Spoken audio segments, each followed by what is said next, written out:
Bonjour et bienvenue sur Putsch Up ta vie. Dans cette vidéo, comme je te l'ai promis dans celle sur la confiance en soi, je vais te parler de la confiance en soi personnelle. Parce que je suis sûr que tu as déjà ressenti au moins une fois, et peut-être même plusieurs fois, cette sensation de poids ou de doute qui te freine et qui t'empêche d'avancer. Alors, je te propose qu'ensemble nous allions explorer ce petit monde un peu caché de la confiance en soi personnelle. D'abord, pour comprendre d'où peut venir ce sentiment de ne pas se sentir à la hauteur dans certaines situations, et aussi pour voir ensemble comment tu pourrais travailler pour te construire une confiance en toi plus solide et durable. Mon objectif va être de partager avec toi des ressources et des techniques qui vont te permettre de prendre de la distance avec le doute pour gagner en assurance. Et pour bien commencer, tu sais que j'aime bien poser les bases de mon sujet en te présentant sa définition, qui dit que la confiance en soi personnelle, c'est avant tout d'avoir foi en qui nous sommes.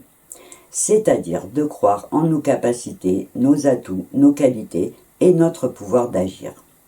C'est aussi d'avoir une vision réaliste de nos capacités pour mieux gérer nos émotions et atteindre nos objectifs. Bien sûr, avoir une bonne confiance en soi personnelle est bénéfique pour la santé mentale, mais aussi pour la réussite, pour la prise de décision et pour la résilience.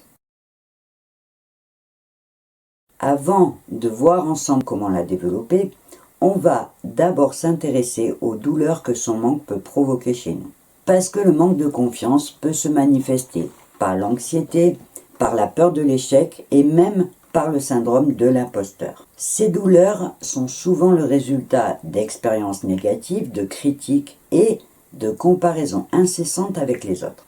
En se sentant constamment jugé, on finit par développer des peurs, comme par exemple celle de parler en public. Et on préfère éviter les défis. On sait aujourd'hui, grâce à de nombreuses études, que ces douleurs intérieures peuvent provoquer l'isolement, affecter nos relations non seulement sociales mais aussi personnelles et même nous faire rater des opportunités professionnelles. Alors bien sûr que prendre conscience de ces douleurs, c'est déjà faire un premier pas vers la guérison.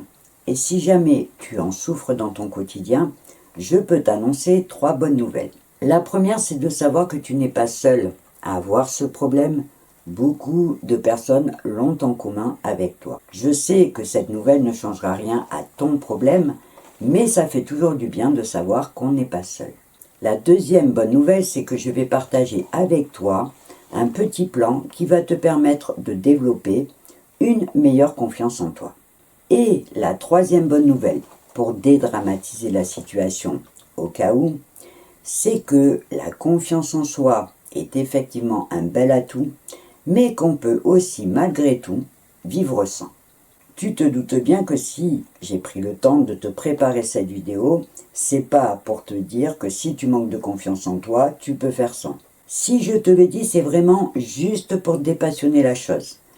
Au cas où tu aurais besoin d'être rassuré pour continuer à regarder cette vidéo, justement pour découvrir la solution que je te propose.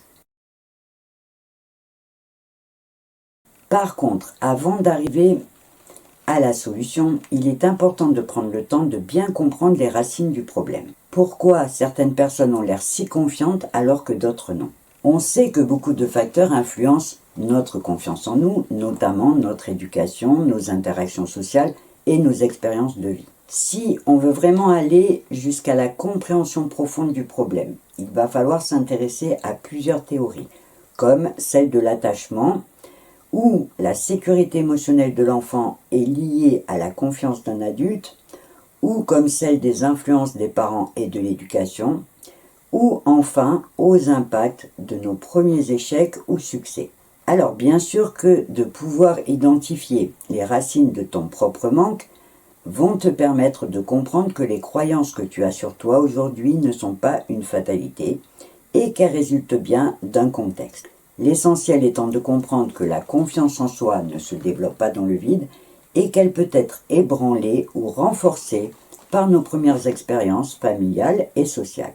Par exemple, un enfant encouragé par ses parents à découvrir de nouvelles activités ou de nouvelles expériences aura probablement une meilleure confiance en lui plus tard. Maintenant, il faut savoir que c'est parfois difficile d'arriver à identifier les racines de notre propre manque, en sachant qu'il existe rarement une seule cause.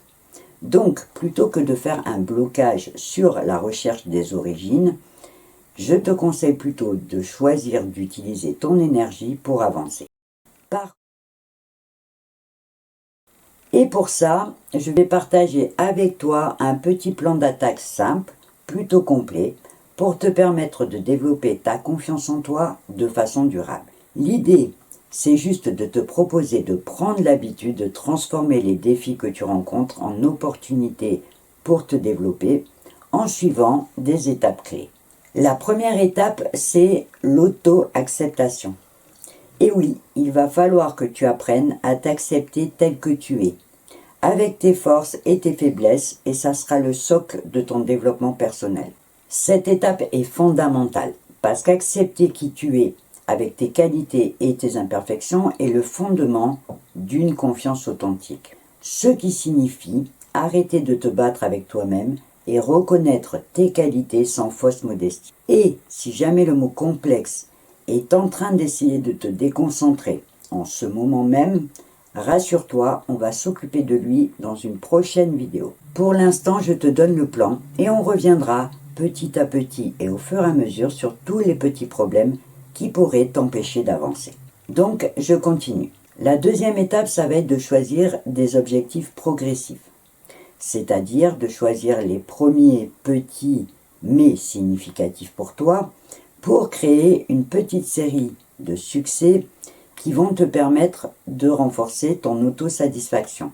Ensuite, de faire grandir petit à petit les objectifs en faisant toujours attention qu'ils soient réalisables et atteignables pour que tu puisses connaître cette série de succès et ainsi développer ta confiance. Et ça peut être aussi simple qu'apprendre une nouvelle compétence ou tout simplement finir un projet personnel.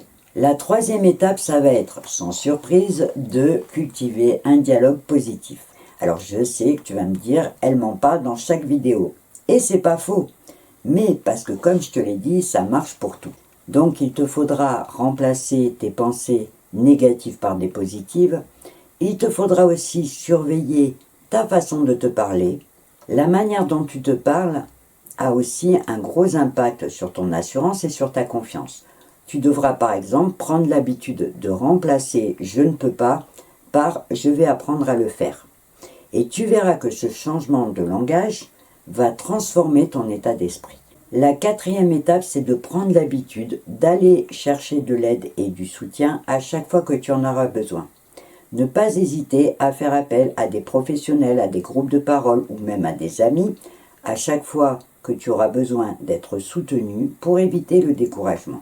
Et bien sûr, t'entourer de personnes positives sera un élément crucial dans ta réussite puisqu'elles te permettront de t'ouvrir sur de nouvelles perspectives et qu'elles seront là pour te rappeler tes progrès à chaque fois que tu les oublieras. Et pour finir, la cinquième étape est tout simplement de pratiquer la gratitude et la pleine conscience. Parce que ces techniques vont te permettre de te concentrer sur le présent et d'apprécier tes progrès, mais aussi parce qu'elles peuvent te permettre, si tu en as besoin, de te libérer des regrets du passé et de l'anxiété de l'avenir. Bien sûr, tu pourras trouver plein d'autres techniques pour t'aider à développer ta confiance en toi. Mon objectif, c'était juste de t'offrir une base pour te permettre de faire tes premiers pas et surtout pour que tu réalises que tu peux le faire. En avançant à ton rythme et en toute autonomie, tu peux développer ta confiance personnelle. En conclusion, je te dirais juste que le chemin vers la confiance en soi demande du temps et de la patience, mais que chaque pas en avant est une petite victoire. Chacun de nous a le pouvoir de transformer le doute en confiance. Donc, en prenant ces étapes à cœur et en travaillant sur toi-même jour après jour, tu verras la différence sur la perception que tu as de toi-même et sur tes interactions avec le monde. Je vais m'arrêter là pour cette vidéo, en sachant bien sûr qu'on aura l'occasion de reparler de ce sujet. D'ailleurs, comme je te l'ai glissé entre deux mots, je reviendrai dans une prochaine vidéo sur le sujet des complexes qui peuvent être limitants dans certains cas. Avant de te quitter, je te rappelle que si tu as des questions ou des réactions à partager, la partie commentaires sous cette vidéo peut te permettre de le faire et je me ferai bien sûr un plaisir de te lire et de te répondre. Cette fois, tu sais tout, alors on va devoir se quitter, mais je te donne bien évidemment rendez-vous dans ma prochaine vidéo. Et en attendant, je te souhaite une belle journée ou une belle soirée et je te dis au revoir et à bientôt.